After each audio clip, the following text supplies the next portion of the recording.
সুপ্রিয় দর্শক বন্ধু, আমি জ্যোতিষী জি আহমেদ ইউটিউবে আমার নতুন চ্যানেলে আপনাদের সবাইকে স্বাগতম জানাচ্ছি। আশা করি এই মহামারী করোনার দুর্যোগে আপনারা সকলেই ভালো আছেন। সুপ্রিয় দর্শক বন্ধু, আমার এই চ্যানেলটি যেহেতু ইউটিউবের জগতে নতুন, অবশ্যই এই নতুন চ্যানেলটি প্রথমে সাবস্ক্রাইব করবেন, পাশে থাকা বেল আইকনটি প্রেস করবেন যাতে আমার পরবর্তী ভিডিও সকলের আগে দেখতে পারেন। লাইক এবং শেয়ার করবেন বেশি বেশি করে যারা আমার এই চ্যানেলটি নিয়মিত দেখেন। সুপ্রিয় দর্শক বন্ধু, আপনারা হয়তো অনেকেই জানেন মহামারী করোনায় পুরো বিশ্ব এখন স্তম্ভিত, পুরো বিশ্ব এখন লকডাউন হয়ে গেছে। সুপ্রিয় দর্শক বন্ধু, গত ডিসেম্বরে চীনের থেকে শুরু হয়েছিল এই মহামারী করোনা, কোভিড-19 যার ইংরেজি নাম। সুপ্রিয় দর্শক বন্ধু, এই মহামারী করোনায় আমাদের বাংলাদেশ সহ পার্শ্ববর্তী ভারত প্রতিটি দেশ এখন স্তম্ভিত। অর্থনৈতিকভাবে প্রত্যেকটি দেশ একবার স্তম্ভিত হয়ে গেছে। দিন আনা দিন খাওয়া মানুষ প্রত্যেকেই করোনার ভয়ে বিষণ্ণ হয়ে ঘরবন্দী হয়ে গেছেন। সুপ্রিয় দর্শক বন্ধু, করোনা এমন একটি রোগ যার মানুষের স্পর্শ, মানুষের ছোঁয়ায় সর্বগ্রাস করে ফেলে। করোনার আতঙ্কে সবাই ঘরবন্দী হয়ে গেছেন। সুপ্রিয় দর্শক বন্ধু, এই করোনা রোগ থেকে মুক্তি পেতে কি করতে হবে আজকে আমি আমার এই ভিডিওতে আপনাদেরকে জানাচ্ছি। আপনারা নিয়মিত এই হ্যাক্সোসল দিয়ে হাত ধোবেন অথবা ডিটারজেন্ট পাউডার বা সাবান দিয়ে হাত ধোবেন। লাইফবয় সাবান বা এই জাতীয় হ্যাক্সোসল দিয়ে নিয়মিত হাত ধোবেন। যার হ্যাক্সোসল নেই তারা লাইফবয় সাবান অথবা আপনারা স্যাভলন অ্যান্টিসেপটিক ক্রিম দিয়ে হাত ধুতে পারেন। এছাড়া এ ধরনের গ্লাভস নিয়মিত হাতে ব্যবহার করবেন আপনার সেফটির জন্য, আপনার নিরাপত্তার জন্য। এই ধরনের হ্যান্ড মাস্ক ইউজ করবেন। আর যারা জ্বর, মাথা ব্যথা, অল্প কাশি আছে, শরীরের গিঁটো ব্যথা, কফজনিত সমস্যা বা শ্বাসকষ্টজনিত সমস্যা, করোনা ছাড়াও এই সিজনে এই ধরনের ব্যথাগুলো আমাদের হয়ে থাকে, জ্বর হয়ে থাকে। জ্বর হলেই যে আপনি করোনায় আক্রান্ত হয়েছেন সেটা ভাববেন না। সুপ্রিয় দর্শক বন্ধু, আমি কয়েকটি ওষুধের নাম বলবো। এই ওষুধগুলো আপনারা বাসায় আপনারা রাখতে পারেন এই সময়ে, যেহেতু ফার্মেসিগুলো খোলা পাবেন। হয়তো অনেক দোকানপাট বন্ধ হয়ে গেছে আমাদের বাংলাদেশে।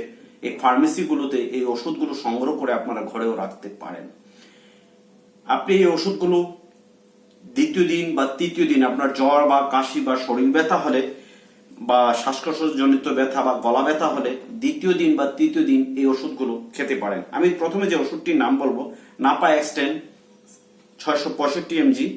এটি ভরা পেটে প্রতিদিন একটা করে খাবেন বা দুটো করে খেতে পারেন। যদি আপনার বয়স 30+ হয় তাহলে দুটো করে খাবেন, বয়স যদি 50+ হয় তাহলে তিনটে, সকাল দুপুর রাতে ভরা পেটে খাবেন খাবারের পরে। এবার আমি যে ট্যাবলেটটির কথা বলবো, ট্যাবলেট ফ্যাক্সো 120। এটা হচ্ছে শুধু প্রতিদিন রাতে খাবেন 7 দিন। 7 দিন প্রতিদিন রাতে খাবেন ট্যাবলেট ফ্যাক্সো। এরপরে আপনারা সিবিট খাবেন। সিবিট প্রতিদিন 3টে করে খান, 7 দিন বা 1 সপ্তাহ খান। সিবিট বা 15 দিন খান, তাতে কোনো সমস্যা নেই। সিবিট যত খাবেন আপনার শরীরের জন্য, আপনার নিকোটিনের জন্য, আপনার জন্য খুব ভালো হবে। সিবিট আপনার শরীরের ক্যালসিয়াম বৃদ্ধি করে, শরীরের পয়জন বের করে দেয়। এরপরে আপনারা যে ওষুধটি খাবেন, যাদের শ্বাসকষ্ট বা নাকের সমস্যা বা নাকজনিত অ্যালার্জি জনিত সমস্যায় ভুগছেন, তারা অ্যান্টাজল ড্রপ, অ্যান্টাজল ন্যাসল ড্রপ, এই ড্রপটা আপনারা 2 ফোঁটা বা 3 ফোঁটা করে দিনে 2 বার, 8 ঘন্টা পর পর অথবা 12 ঘন্টা পর পর। যার শ্বাসকষ্ট সমস্যা বেশি, অ্যান্টাজল ড্রপটা যে কোনো ফার্মেসিতে আপনারা কিনতে পাবেন। এই ফার্মেসি থেকে সংগ্রহ করে রাখবেন। যেহেতু এখন আপনারা ঘরের বাইরে বের হতে পারছেন না, অবশ্যই এই ড্রপটা সংগ্রহ করে রাখবেন। এবার আমি যে ওষুধটির কথা বলবো, capsule PPL, capsule PPL 20 mg। Capsule PPL 20 mgটা আপনারা সকাল এবং রাতে প্রতিদিন দুটো খাবেন।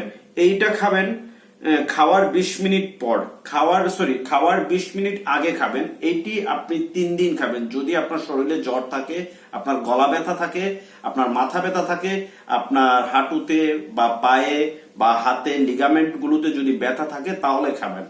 এছাড়াও আপনি বিশেষজ্ঞ ডাক্তারের শরণাপন্ন হতে পারেন।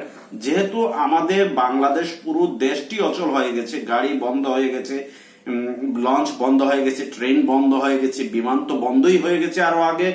আপনি ফার্মেসি গুলোতে শুধু খোলা পাবেন, হাসপাতালগুলোতে করোনার রোগী ভয়ে ডাক্তার সাহেবরা রিসিভ করছেন না, কোনো হাসপাতালে টেস্ট করা হচ্ছে না। শুধু পিজি হাসপাতাল, সরকারি হাসপাতালগুলো খোলা আছে, বঙ্গবন্ধু মেডিকেল খোলা আছে, সোহরাওয়ার্দী হাসপাতাল খোলা আছে, এছাড়া মহাখালী আইসিডিআরবি খোলা আছে। আপনারা সেখানে গিয়েও আপনারা টেস্ট করাতে পারেন। সুপ্রিয় দর্শক বন্ধু, এই মহামারী করোনার জন্য মহান সৃষ্টিকর্তার কাছে আপনারা যে যে ধর্মের হয়ে থাকেন না কেন প্রার্থনা করুন, মহান সৃষ্টিকর্তা আমাদের জীবনের সমস্ত ভুলগুলো যেন ক্ষমা করে দেন, এই মহামারী করোনার থেকে সমগ্র বাংলাদেশের মানুষকে যেন হেফাজতে রাখেন।